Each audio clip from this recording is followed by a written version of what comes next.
Wow, it's here. The eclipse. Holy moly. What a week. All right, let's get right into it. Hello, everyone. Welcome back. It's episode 246 of StarSound Speaks. This is your host, Irlianna Samsara. I was going to talk about Mercury going retrograde because it's always important to know that. But this year, this particular Mercury retrograde is extremely important because it's so deeply embedded and wrapped up with the eclipse and very much a part of its message. And Pluto as well. So I figured I'd just wrap all three in. Now, before I go further, if you're new to the channel, I do Hellenistic astrology and I blend it with modern techniques. This eclipse is just really fascinating to me. And it really is as I was saying in the previous video, it is really truly a very, very big change point. The turning the wheel. This is an eclipse. A solar eclipse is at 29 degrees Aries, the final degree of Aries, which is considered a karmic or anaretic degree. It's a technical term, but it's also known as a critical degree. So 29 degrees of any sign. The zodiac goes from 0 to 29. The 29th is the final degree before it goes into 0, the next sign. In traditional astrology, the final degree is always in the bounds of Saturn.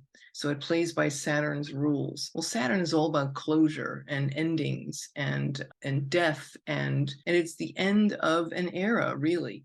And when you think about Aries, ruled by Mars, it's yang and it's hot and dry and fire. And to me, when I feel into this eclipse, what I really see is there's a new paradigm of leadership that is emerging that is going to take place. This is the first eclipse rolling over into the Aries and Libra eclipse axis, which will make its transition this year. We're kind of like hovering between Taurus Scorpio eclipse and Libra Aries. We're making this changeover. Leadership, leaders, financial changes, disruption and change in the financial sector. New and major endings, major beginnings is the hallmark of every eclipse, right? Something that is completely, the expiration date is done. It's like the box of cereal, right? You can only eat it till a certain time, and then after that it's no good. In fact, it's probably not, it can make you sick. Eclipses are never to be feared. The universe's way of making sure that we are always moving and growing and evolving. So an eclipse will take something away from us that we didn't need or don't need anymore. You know, like the blind spot. It's like when you think about a solar eclipse, it's like a giant dilated pupil. And it's like, this is a blind spot. And it's something that's right in front of you, but you can't see it. Just like the sun, eclipsed by the moon. You can't see the sun. It's like this thing that is the sun being one's eternal self, the vital self, our life mission. There's a major change here. It's a concealing and then a revealing.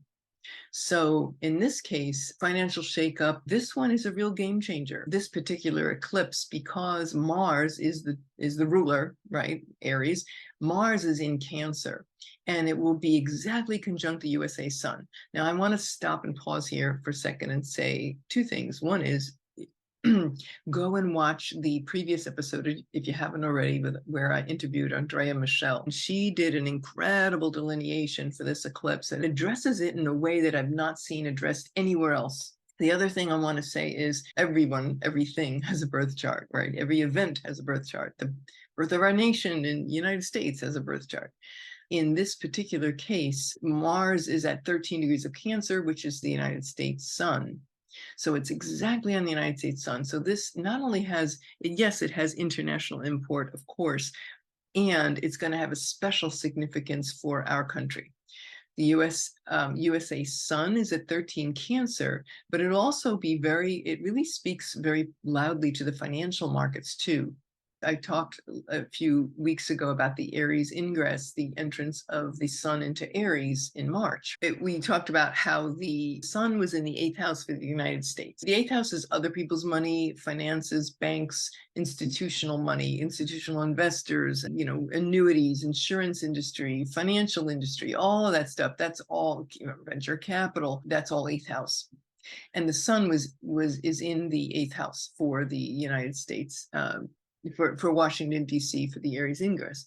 Well, the sun is also the leader. So I see that it could be that some change with President Biden, as I've spoken several times before over the last year and a half, but also with the leaders and the head honchos in the financial industry. It's like a power play.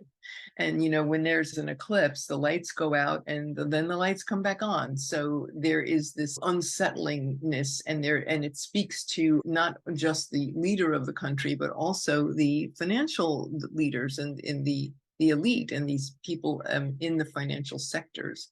So there's definitely a big scramble for where's the new direction going, and what kind of direction is it going? Well, with Mars in Cancer, it's a shift in how we lead.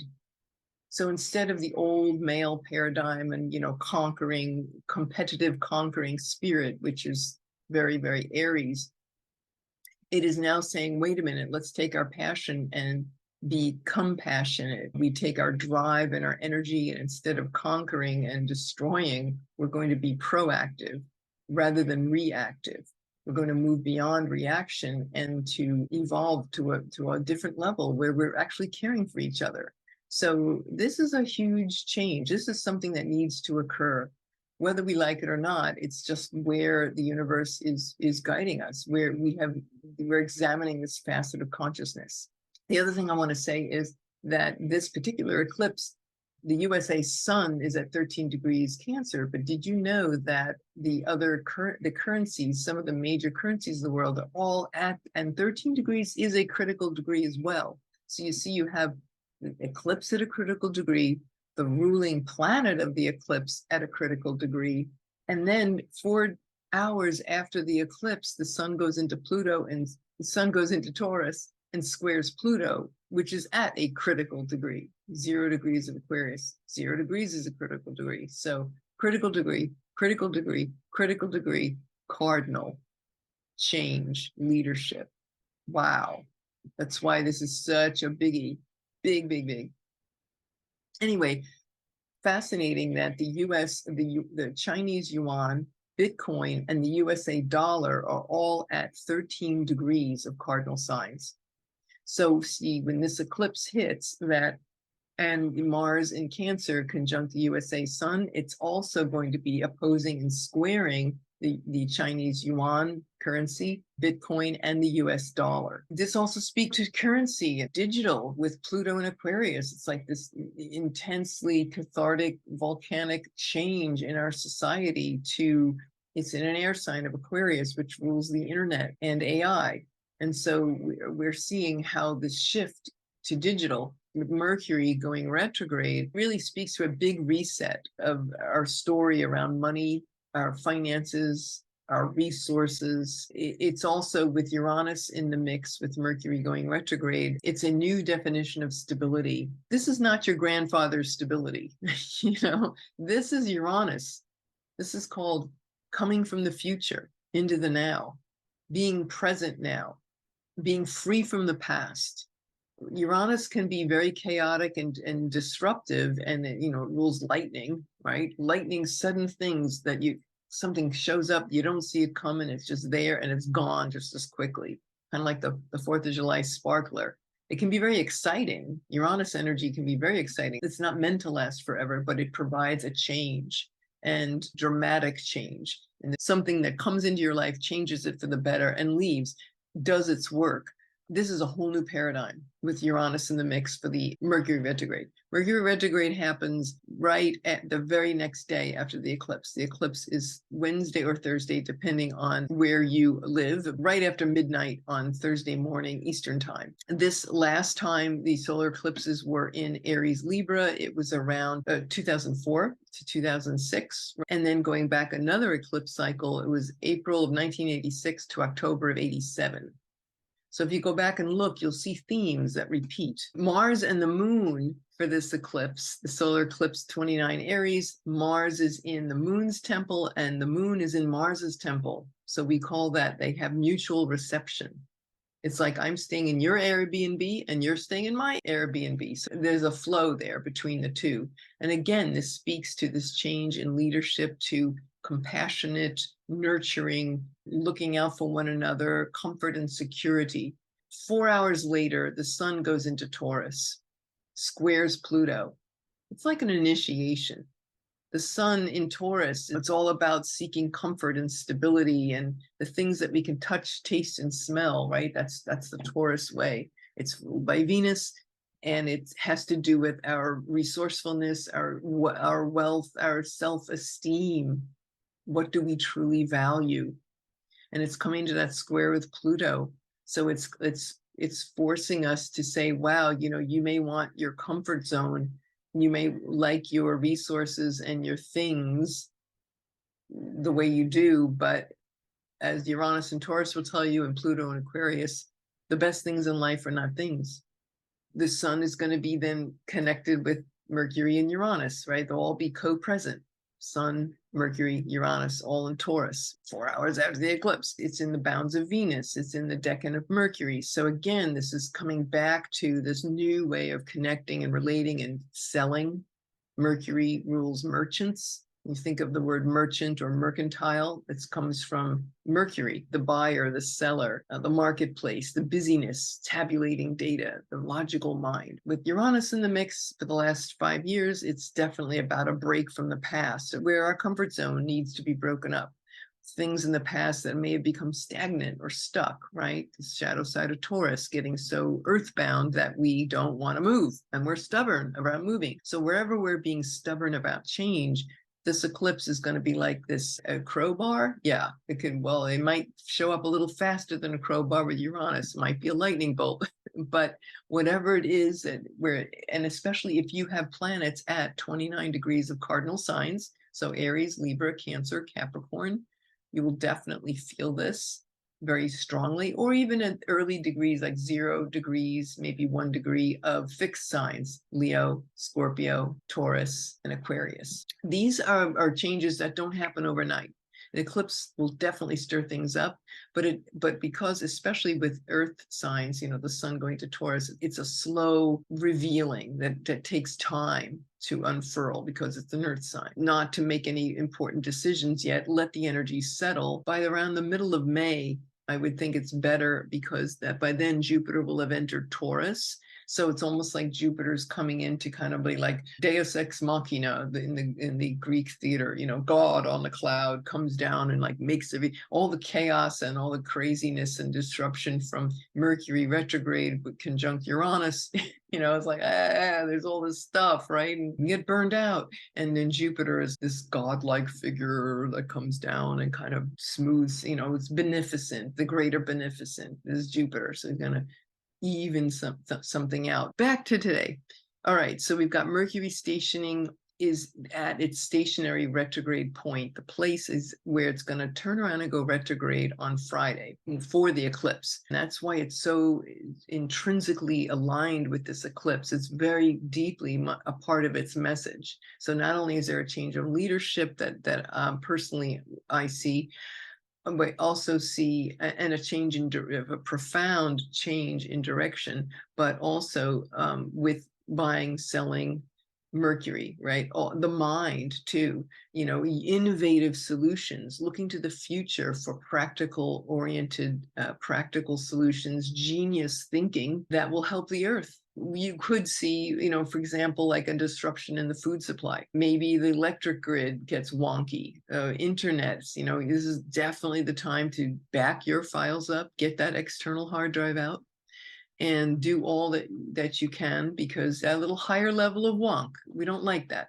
But the good news about Mercury retrograde is you can always rely on it to, keep your sense of humor. Mercury's a trickster, loves to play games. And again, I like to lean into the Uranus part of being the genius future thinking.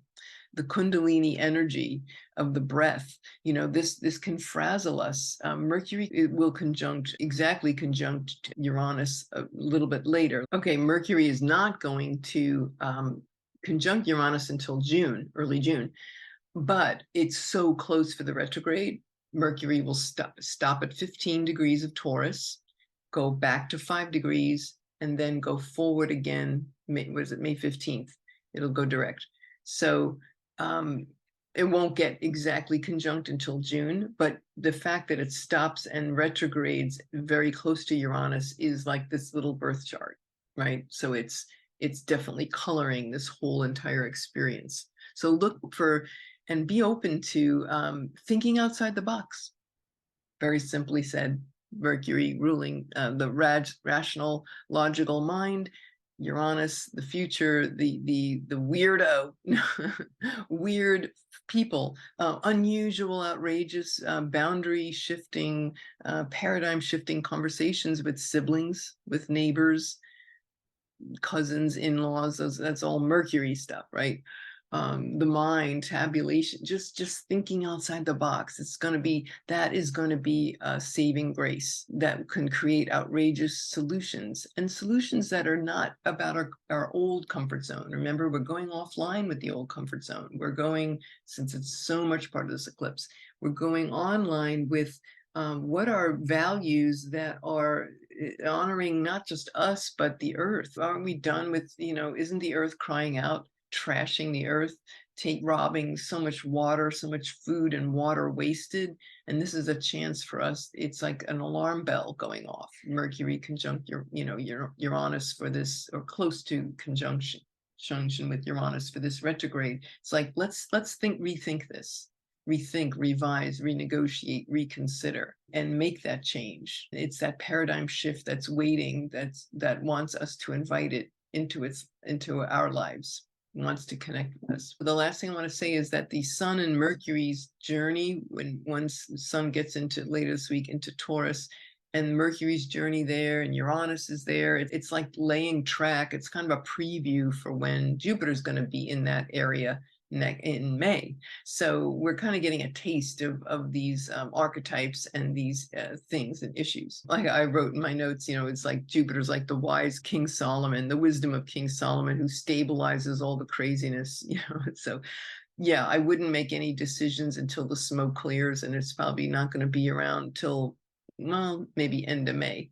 Let that square with Pluto and Mars and Leo pass next month, and by the end of next month, it'll be a lot easier to see clearly. One last thing is that a year from now, that famous total solar eclipse, the last one we had that was a total solar in the United States, was in the Great American Eclipse 6 years ago. Can't believe that. I was in Hopkinsville, Kentucky. I was even on the news. What an eclipse. Boy, I thought that was outrageous, and it was.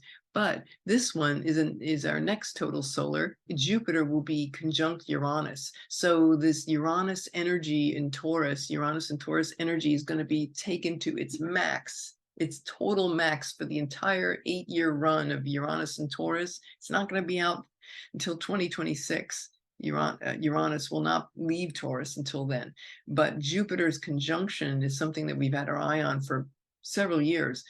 And a year from now, Jupiter will be conjoining Uranus. So again, watch what happens in this eclipse period, these 2 weeks between solar and lunar eclipses, the lunar eclipse in Scorpio, 14 degrees Scorpio on May 5th. This is a very precious window, and the universe is wanting to show us things. So it's not about doing and making things happen.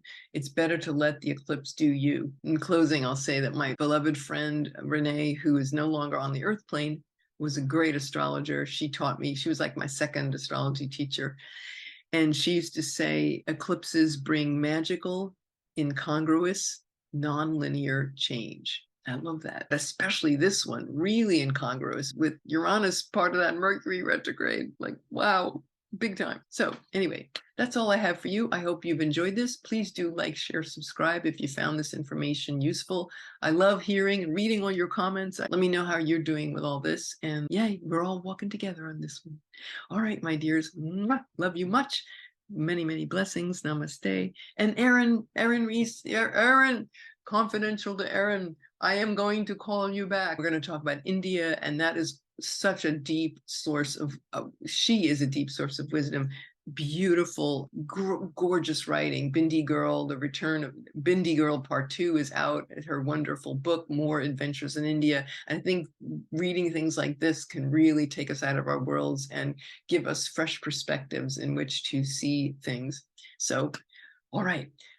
Talk to you next time. This is Irlianna Samsara, StarSound Speaks, StarSoundastrology.com. Thank you all for listening. Namaste.